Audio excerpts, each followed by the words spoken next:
नमस्कार. कितीही काही झालं तरीसुद्धा आता अर्जुनच्या सर्व गोष्टी लक्षात येत चाललेल्या असतात. त्यावेळेला सायली अर्जुनला बोलते, अर्जुन सर हे सर्व काय चालू आहे? अर्जुन सर तुम्हाला कळतंय? म्हणजे माझे बाबा माझ्याशी किती खोटं बोलतात ते? अर्जुन सर मी तुम्हाला खात्रीशीर सांगते हे माझे आई वडील नाहीत. त्यावेळेला लगेच मोठ्याने कल्पना बोलते, अर्जुन माझीसुद्धा खात्री आहे की हे सायलीचे आई वडील असूच शकत नाहीत. कारण सायली एवढी स्वच्छ मनाची, अरे तिने कधीच कोणाचं वाईटसुद्धा चिंतलं नाही. अर्जुन तूच विचार कर, तुला हे पटतंय का? तेव्हा लगेच अर्जुन बोलतो, मला नाही पटत, पण काय करू, विश्वास तर ठेवावाच लागतोय ना. तेव्हा लगेच मोठ्याने कल्पना बोलते, नको ठेवूस मग विश्वास अशा गोष्टींवरती ज्या गोष्टी आपल्याला त्रासदायक आहेत. अर्जुन तूच विचार कर, तुला काय पटतंय? तेव्हा लगेच अर्जुन बोलतो, मम्मा खरं सांगू का, मला आता या गोष्टीच्या तळाशी जायचंच आहे. तेव्हा मात्र लगेच मोठ्याने प्रिया बोलते, कशाला गोष्टीच्या तळाशी जायला पाहिजे? खरं सांगू का, हे सायलीची माणसंच अशी आहेत, कारण ही सायली त्याच लायकीची आहे. तेव्हा लगेच अर्जुन बोलतो, इनफ, आणि मला तुझ्या तोंडातून काहीच ऐकायचं नाही. कोण समजतेस तू स्वतःला? तुझी लायकी बघ ना आधी. आणि खरं सांगू का, तू या गोष्टींमध्ये नकोच पडूस. अगं मला सगळं काही समजून चुकलंय, एक नंबरची खोटारडी आहेस तू, खोटारडी. तेव्हा मात्र सगळ्यांना खूपच राग आलेला असतो. त्यावेळेला अश्विन बोलतो, वाह दादा वाह, तू माझ्या बायकोला येता जाता नाही नाही ते बोलतोस, तिला अगदी तोंडावर पाडण्याचा प्रयत्न करतोयस, पण जरा विचार कर तुझ्या वागण्याचा. दादा तू काय करतोयस ते तुला तरी कळतंय का? तेव्हा लगेच सायली बोलते, अश्विन भाऊजी तुम्ही तरी शांत व्हा प्लीज, कारण अश्विन भाऊजी तुम्ही जे वागताय ना ते चुकीचं वागताय. प्लीज हे सर्व थांबवा, कारण तुमच्या या सर्व गोष्टींचा त्रास व्हायला लागलाय. तेव्हा लगेच मोठ्यानी अर्जुन बोलतो, सायली तुम्ही कशाला काळजी करताय? जाऊ देत ना, ज्याला जे म्हणायचंय ते म्हणू देत, पण मला मात्र आता या गोष्टीमध्ये पडायचंच नाही आहे. आणि खरं सांगायचं तर मला आता या गोष्टीचा विचारच करायचा नाही. तेव्हा मात्र तिला खूपच राग आलेला असतो.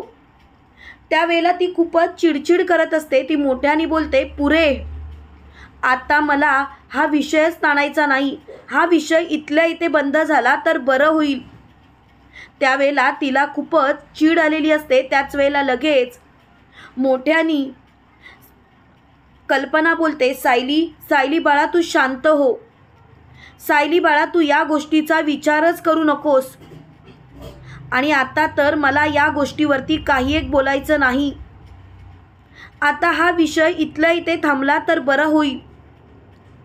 त्यावेळेला ती खूपच चिडचिड करते. आणि त्याच वेळेला लगेच अश्विन बोलतो, पुरे मम्मा तू सुद्धा तिचीच बाजू घे, तुला सुद्धा तिचंच बोलणं कळतंय. त्यावेळेला लगेच प्रिया बोलते, जाऊ देत ना, यांच्यामध्ये न पडलेलंच बरं. आणि प्रिया तिथून निघून जाते. तर इकडे आपल्याला असं पाहायला मिळतं की प्रिया मोठमोठ्याने ओरडत असते. त्यावेळेला अश्विन बोलतो, काय झालंय काय तुला? तू का अशी वागतेस? तुला असं वागून काय मिळतंय? प्लीज जरा तू विचार कर तुझ्या वागण्याचा, कारण खरंच तुझं वागणं खूपच चुकीचं आहे, असं नाही का वाटत? त्यावेळेला लगेच प्रिया बोलते, पुरे तुला नाही कळणार काही गोष्टी. आणि ती स्वतःशीच म्हणत असते, वाट लागली माझी, आता तर सगळं काही संपल्यातच जमा आहे. आता काय करावं तेच मला कळत नाही, पण लवकरात लवकर सगळ्या गोष्टी नीट केल्याच पाहिजेत. आणि त्यासाठी मात्र मी अजिबात कोणालाही काहीही शांत राहू देणार नाही. मला लवकरात लवकर पाऊल उचलावंच लागेल. तेवढ्यात मात्र अश्विन प्रियाच्या खांद्यावर हात ठेवतो आणि प्रियाला बोलतो, काय झालंय? कसला विचार करतेस तू? तू जो काही विचार करतेस तो प्लीज सांग नीट. तेव्हा मात्र प्रियाला खूपच राग आलेला असतो. त्यावेळेला प्रिया बोलते, अश्विन प्लीज. तर इकडे सायली अर्जुनला म्हणत असते, काय करायचं? त्यावेळेला अर्जुन म्हणतो, मिसेस सायली तुम्ही नका काळजी करू. मिसेस सायली मी आहे ना, तुम्हाला काळजी करायची गरजच नाही आहे.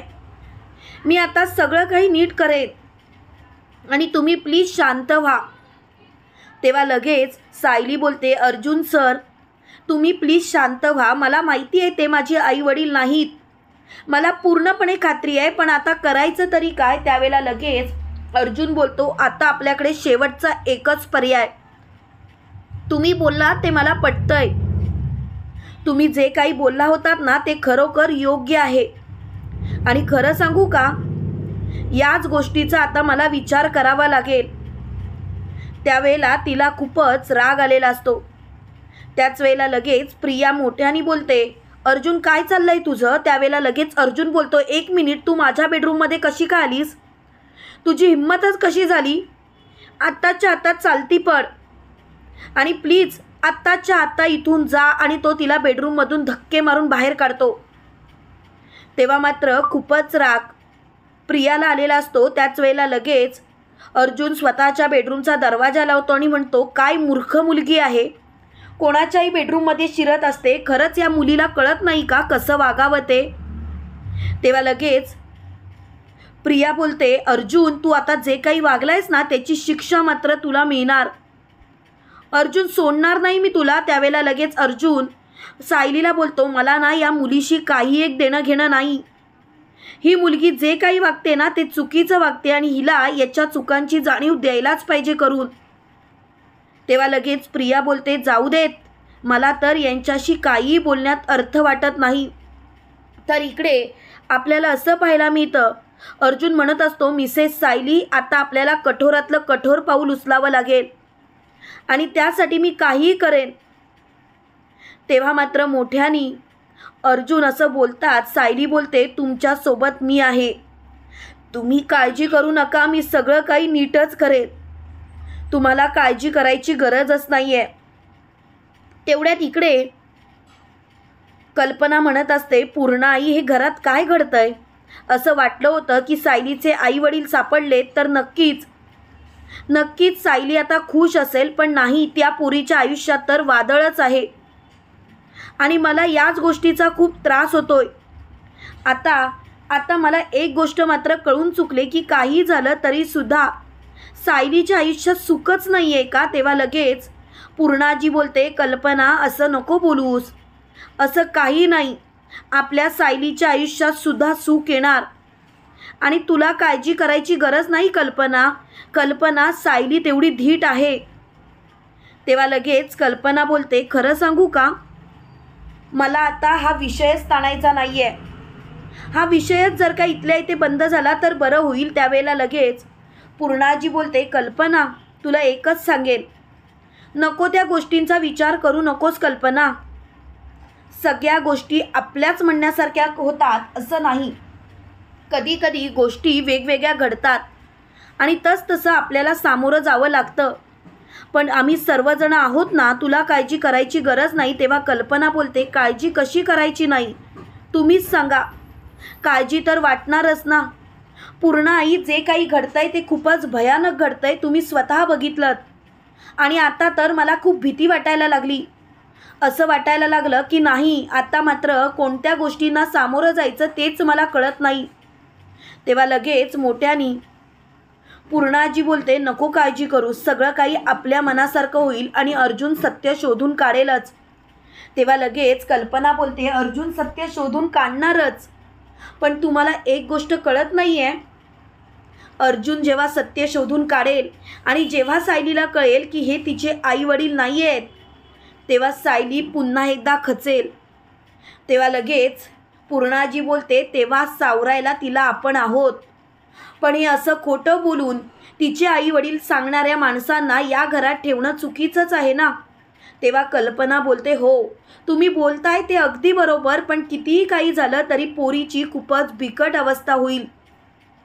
तेव्हा लगेच पूर्णाजी बोलते, त्यावेळेला आपण बघू काय ते, पण ती माणसं या घरातून गेलीच पाहिजेत.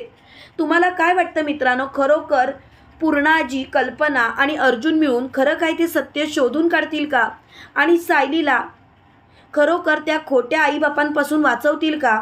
सदाशिव लोखंडे आणि त्या मैनावतीला घराबाहेर काढतील का?